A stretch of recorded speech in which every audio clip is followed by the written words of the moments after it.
Dito kami sa may Lamuro. Hanap ng spot.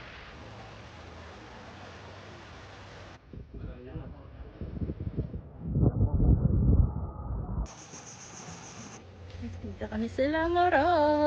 Lamuro, Lamuro, Lamuro.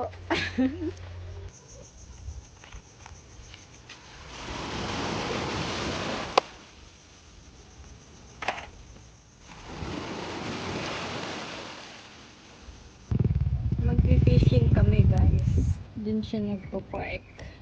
Fishing. Guys.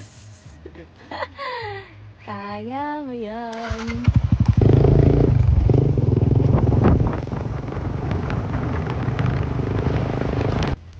Mag-fishing na naman ang Shokoy.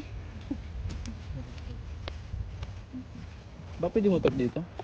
Late niyan. Diyan pa din ito. Mag-fishing yung Shokoy. Ang cute ng daanan, no?